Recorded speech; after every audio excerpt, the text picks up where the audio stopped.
Okay, we're back on. I'm gonna see what happens. Anyway, Hey, peace and love. the storm Pardon definitely. the technical difficulties. We have a serious thunderstorm going across the region, and it affected the broadcast season. That's Say what I what? said too. You know what it is. So I'm It's saying all, black or black. Black or black. it's all good. Okay, There it so is. All right, all right, all right. I know we Sorry. knocked everybody off, but people, as you jump back on, as you jump on, sorry, it's the storm, But that's part of what we're talking about tonight. How heat can affect Part of what everything. we're talking about.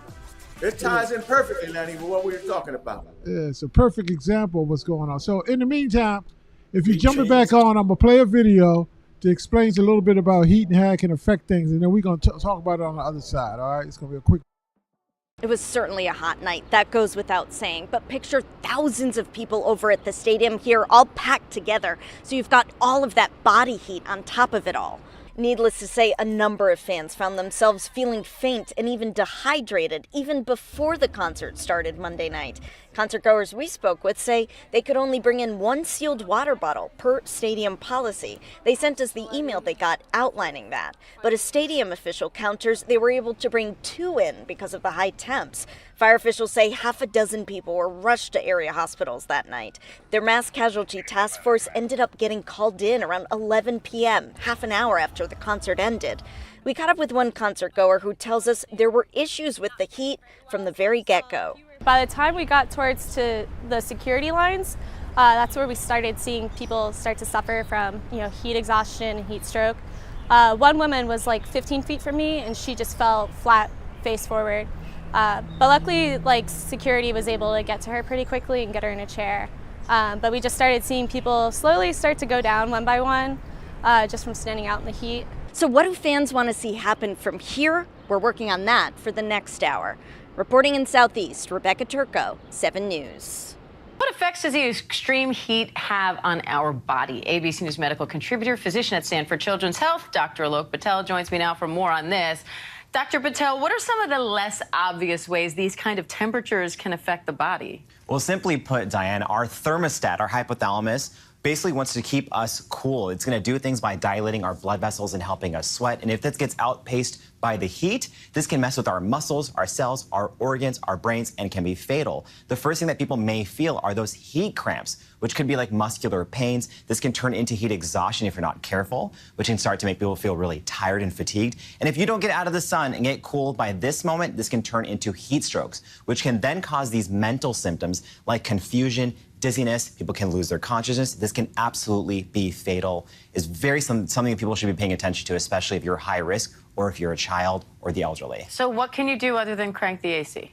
Well, I love this. This is the American Heart Association's 5 hot weather tips. Sounds like a pop song, but it's extremely important. Preparation is everything. So one of the most important things that people want to do is pay attention to the clock. You don't need to be going outside during those peak hot weather hours. Stay away from like 11 to 3 p.m. Dressing for the heat. Look at things like light clothing, sweat wicking. Hydration is so important, especially for our entire bodies, but also for our ability to sweat. Taking breaks, getting out of the heat, get in the shade every 15 minutes. And also, there's certain medications that can decrease your ability to burn off some of that heat. Certain medical conditions can make you more susceptible. So check in with your doctor if you plan on. All right, Q, and welcome back to the most dedicated team on the planet. Yes. Miss Dupree, shout out to you, man. Shout outs to you. Peace and love. Margaret, Nick, man, shout outs to you. Thank y'all. love. And we Appreciate apologize for the storm. I mean, the storm is wreaking Yes. havoc, like they say, with the heat. Yeah, that's one of the things. Naturally, I were talking about this prior to the show, and heat is a fuel source for thunderstorms. It really is. It can make storms. That's why you have summer storms just pop up out of nowhere sometimes, because the heat provides more energy and more intensity to a storm. And in a second, it can be rocking outside. Go from blazing hot to a major storm in no time because of the heat intensifies. Well, But Q, anyway, talk about that anyway. Talk about the extremeness of it, how it can affect the effects it can have on the human body. Yeah, I mean the heat is can really affect us because it's like heat stresses your body. It really does. And if your body doesn't have the ability to cool down, it can lead to dehydration and things of that nature. Heat exhaustion, severe headaches. You can have all those kind of things going on when that heat really hits that body. If you're exposed to heat constantly like that, those are the kind of effects you can have on your body. And you can feel nauseous and a little bit of everything else as that heat really starts to really prey on you, more or less. Absolutely, brother. Our Facebook stream got messed up, but because of this error. But anyway, we still live on YouTube. So is that Mimi? Yep, everybody that's on is on YouTube. Yep. So just if you can't see it on, just text your friends and whatnot, tell them to jump on YouTube. That's why we have more than one channel to broadcast on. Mm-hmm. All right, jump in for me, brother, and talk about dehydration and how that actually occurs, like when it's extreme heat. Well, we can't talk about dehydration before we talk about hydration. Most of the time, most of the people in the United States are walking around at a level of dehydration all the time. So now when you introduce more hot weather and then you're moving around or you're just outside in the sun, then it's easy to tip that scale. Now with the number and the averages of people that are already on medication, already dealing with the strain on their system from some dis-ease in their body, it doesn't take long for you to have a real situation with dehydration, and all that's going to do is pressure the system more. So it can affect me differently, and it will, affect me different than it will Dupree or Mimi or Lenny. You'll have different, Mimi might get a headache. Lenny, you might get a little foggy. You know what I'm saying? You might start talking like it's loopy. You sit down and like, yeah, give me 4. Give me 4. You want 4 what? 4 nothing. Leave me alone. You just asked me for something. You know what I mean? You just asked me. I came over. I was getting you something, and then something wrong with him. But you got to check with people. Like when you hear them talking a little loopy when it's hot out there, you got to check on them because, like I said, most people are already dehydrated. A lot of times when you feel like you're hungry, you're really dehydrated. You know that. You know what I'm saying? A lot of times, if you think you're not really planning on eating right now, and you like, oh, I want that Snickers bar, grab some water real quick, and see how you feel after you drink, 16 ounces or whatever. So, it's really important that we understand how if you're dehydrated, it's not like I drink 2 cups of water and I'm hydrated again. It's almost like trying to warm somebody back up. If they really, really get cold, it's a certain amount of time that has to go past for them to really get warm again. Same thing with hydration. It takes a while. So realistically, if you're going to go out on Saturday or Friday, you're going to be out with 4th of July or whatever, make sure the 3rd, that this Thursday, that you're drinking a lot more water. You're taking on more fruits that have a higher water content in it, like a watermelon or any other melon or strawberries or something like that. Take that in and drink a lot more water the day before so you go into that day hydrated. It's very important. That preparation that they were talking about, it's really important to do that, indeed. Dupree says she lived in Florida for about 30 years, and that heat really doesn't bother me at all when I know I'm going outside when it's really hot. Let me get back to comment. She said she hydrates very well. Just hydrates very well. Exactly. That's what you're talking about. She hydrates very well. Indeed. Exactly what I'm talking about. You know what? That's somebody that knows because she prehydrates. Yeah. I can identify with her because I too lived in Florida for like 2 or 3 years, and it is a different type of heat there. Yes. And it doesn't seem to like make you sweat or as much as it is. It's not a humid heat like it is here in Maryland or in this area. So she did have a question though. So I have a question. I don't do a lot of sweating. Is that a good or a bad thing? Wow. Y'all want to take a shot at that, or I will if you don't. Go ahead. You can jump in first, Len. You can jump in first, but I want to say something. I know Arden wants to say something, so but you jump in first, Len. Now, I was going to say that I think it's body chemistry and body makeup as far as, everybody's rhythm and capacity to hold water is a little bit different from another. Women tend to hold water longer than men and hold on to a lot of, they have what's called a lot of water weight. So, if your body has that, you might not sweat as much. I'm a big sweater. I mean, I could do some exercise. You can do exercise and you go take a shower. You get out the shower, you're supposed to be cooled off, and after you cool off, and after I put my clothes on, I'm still sweating. You know what I mean? So it all depends on how your rhythm of your body is. That causes the amount of sweat. The good thing I would say is to learn your body and know your body so that you can understand whether you do need to hydrate to offset that or not. Because if you're a big sweater like I am, you definitely need to refuel. You need to refuel with some type of liquid to make sure that you don't run into that sensitive area. Because once you get into that zone, it could just be like a crossover. The crossover could be so easy and so fast that you don't know it, and then you talking loopy like Arden said, and you already in that zone, that danger zone. You follow what I'm saying? Yeah, so, dehydrated at that point. But hopefully that helps you out. Can I add one thing? If you feel like you're going to be out there like that for a long time, like a concert or whatever else, if you have water with you, sometimes it's good to take a couple or maybe a few of those waters and take some sea salt and sprinkle it in each one or in a few of them. Just so sometimes when you need to take some water in, you need some salt in there to get those electrolytes kicking so that electricity can do its thing.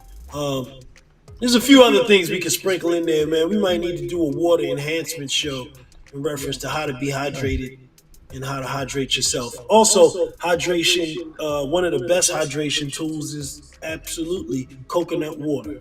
If you like coconut water, if you don't like coconut water, it's something that you may want to utilize, if you know you're going to go out. And if you go to the islands or Africa or South America, anywhere, man, go get the coconuts, man. Just tell them, chop them up, hand them to you so you can get on down for sure. No doubt. It's a different type of coconut water. You're right. Look, I'm going to do something a little different. I'm going to throw two questions up at one time. Q, I want you to talk about why babies and the younger population ages are more vulnerable to the heat conditions. Then, Arden, I want you to flip it and then answer the same question for the elderly and why they are at risk when hotter temperatures come on. So, Q, I'm going to start off with you. So go ahead, brother. All right, first of all, I'm going to give y'all a warning. It's rumbling up here again, man. These storms are cranking up here again, so hopefully I won't get knocked off as well. But anyway, back to the question about infants. With infants, you have to be very careful because you got to remember, an infant produces less sweat than a grown adult or someone older. And their body heat relative to their size is warmer, relative to another size is warmer. So they stay a little warmer. And an infant really can't tell you they don't sweat as much. That's why it's very important for parents, the parent or whoever guardian, whoever's taking care of that infant, they have to rely on them to regulate their temperature because the infant really can't tell you I'm hot or they don't sweat as much. So we have to be very careful with infant babies or infant children in the heat, have them outside in the heat. Now, all right, I'm gonna let you take the flip side with the elderly. Hey man, I'm gonna tell you, it's a cool mother. Shut your mouth, y'all supposed to save me, man. We was about to get banned. I'm talking about that Dupree. You know what I'm saying? Talking about our Dupree for sure. I ain't never had to wear deodorant. Well, I can't say that much, but I don't sweat much either. But I do have to wear deodorant though. Man, shoot, I will run up the steps, man. I could break a sweat for real with the quickness. Yeah. So, I keep it fly though. But the bottom line is for the elderly or older. And what's so funny when you start talking older, it's, older than what? But really important to watch the heat when you get older because one, if you do have any health conditions that you're dealing with, whether that's anything, I mean anything you're dealing with, it's extra stress when you add that heat to it. And if you're Yes. sitting out under the sun, any situation you have can be, pushed over the edge. So it's very important to know that, if you have those diseases that are affected by heat, have a place where you can go and have a cooling station. That's why a lot of those events have to have cooling stations now, where you can go in and you can sit down and have some air conditioning and get yourself cool and then go back out again. But that is realistically the biggest situation that you're dealing with when you have pre-existing conditions and you go out into a hostile condition, which would be excessive heat, and especially direct sunlight and excessive heat. It just makes it a lot worse. And No doubt. Look, the other things, aspects that we really want to kind of don't know about it. You don't want anybody. I'm talking loopy. get that boy some water, some quality H2O. And it ain't even hot up in here. It's getting hot in here. Oh. You was on beat too, son. With the I was ready. I had to stop myself because I was ready. Come with the lyrics, come with the rhyme. But we get this grind. But we just want to inform people about this because I mean, summer. We only halfway through the summer. They say you halfway through the summer when 4th of July hit, and that's right around the corner. So we got a long way to go. And then with global warming and everything else that's going on, the heat usually extends well into. Remember, we used to have what they call Indian summers, Q, and but that could October. Definitely. Yeah. So the heat could be with us for a while. But anyway, 2 more questions on the screen. Can healthy people be harmed by the heat too? And then talk about that, Q, and then Arden, after he finishes, jump in to say some of the early signs that people should be looking out for, when it really starts to hit them. Yeah, definitely. Healthy people can be harmed by extreme heat. Think about people who work outdoors. People who do lawn care, things of that nature. People out walking, running, exercising outside in the extreme heat. Extreme hours of the day when the heat is at its worst. Those kind of people can be affected by heat. They can suffer from exhaustion if they don't hydrate properly, like we talked about earlier. If they don't take breaks, if they don't cool their bodies down properly, things of that nature. So healthy people, I don't care how healthy you are, if that heat and that sun leans on you long enough, like those people who were at the concert in that first the video we showed, or somebody at a ball game, or even at a festival or something, if you're in direct sunlight, over a course of time, the sun can really put something on you. Particularly, Arden, we didn't talk about this, but this is something else that when it comes to heat and the sun, that we have to protect our heads too. We should be wearing hats. Mimi always talks about this. We should have our heads covered, protecting us as well. We didn't touch on that, but those are the things that we can do to prevent healthy people from being harmed by extreme heat.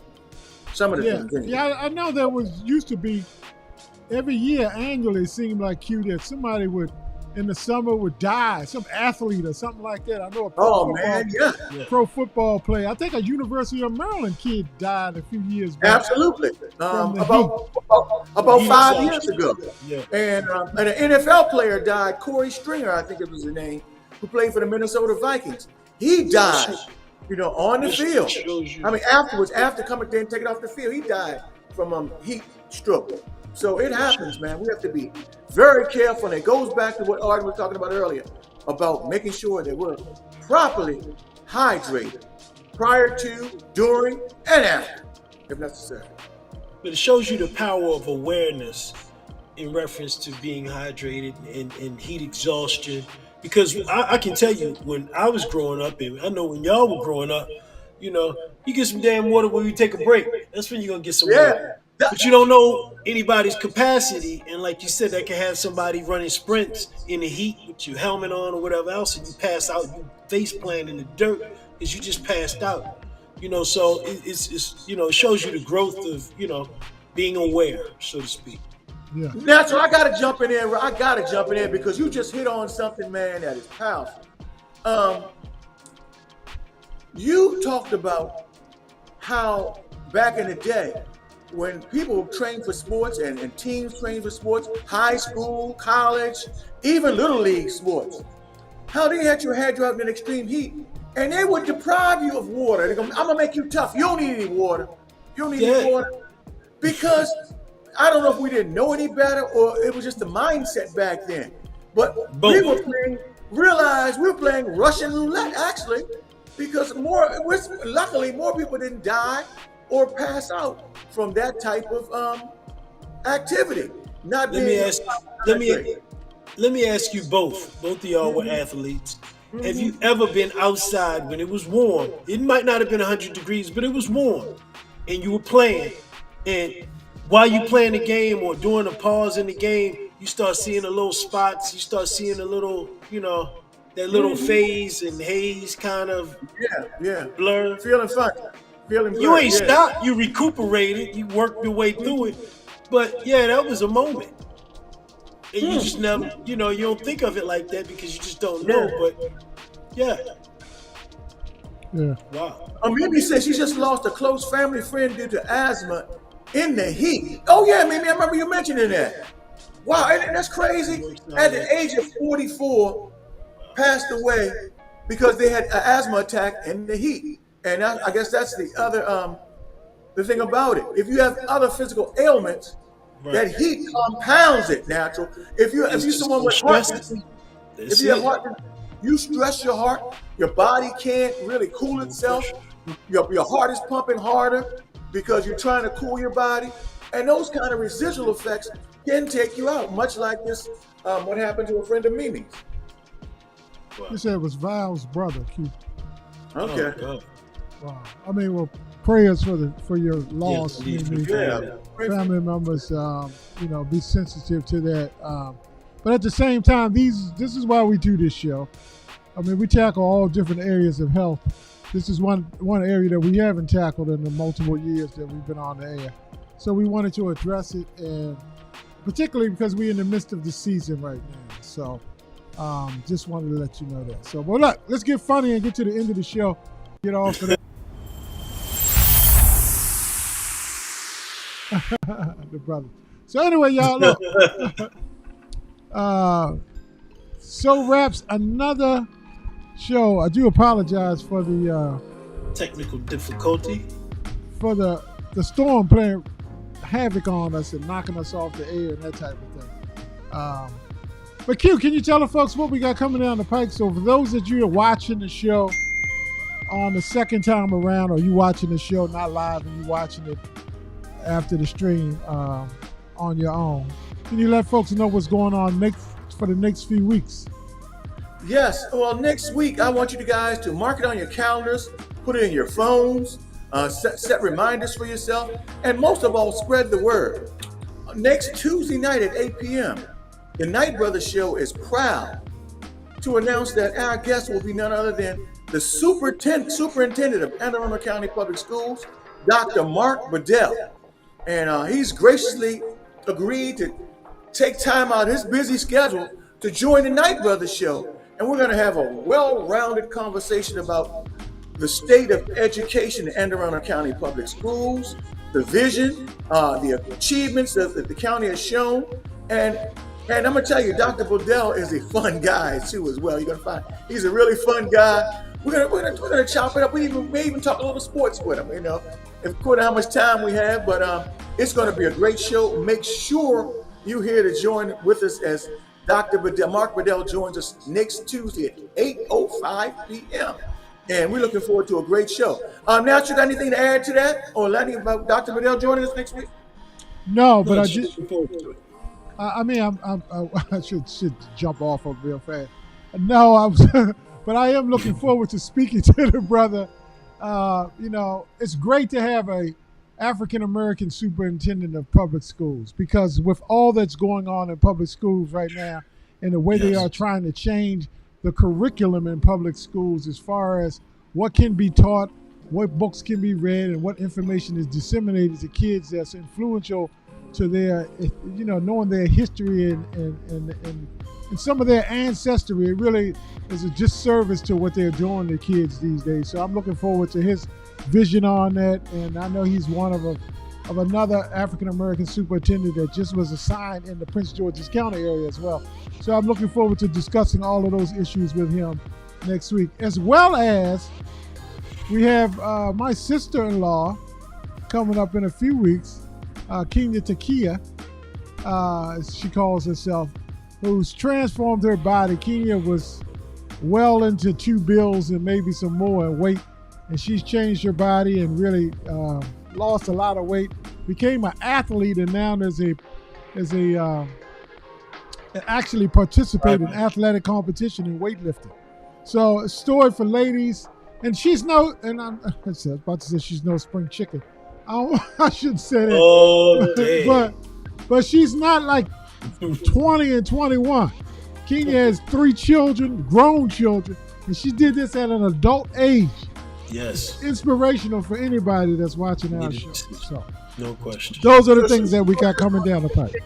And then after that, we have some other guests. I don't want to give them away yet, but we have some great guests coming down the pipe on the 22nd and so forth and so on. So guys, I'm actually to stick with us. We're sorry about the technical difficulties tonight, but we're going to continue to bring you quality content, which is always our goal. Our goal more than anything is to share quality content and to raise everybody's level of awareness. Natural. That's what we try to do. Raise people's level of awareness and knowledge on certain topics. You want to jump in on that? That's the goal. That's the goal. We want to live better, be better, do better, all together. So we all elevate together, indeed. So, because it's going to take a village for us all to work this out. And, Absolutely. Then we'll be talking about growing some food too. I don't know who's got a garden out there. If you got a garden, throw a 1 up. And if you're interested in gardening, throw a 2 up. Or 1 2 1 2. Oh, I heard you. I can eat. I can eat. All right, y'all. Look. Okay, until next week, y'all. Peace and love. Thank you so much, and have a wonderful holiday weekend this week. Be safe out there. Watch the heat, and be kind to each other. All right. Peace and love. All right. Peace and love. Call your congressman. All right. Call the congressman. Call you.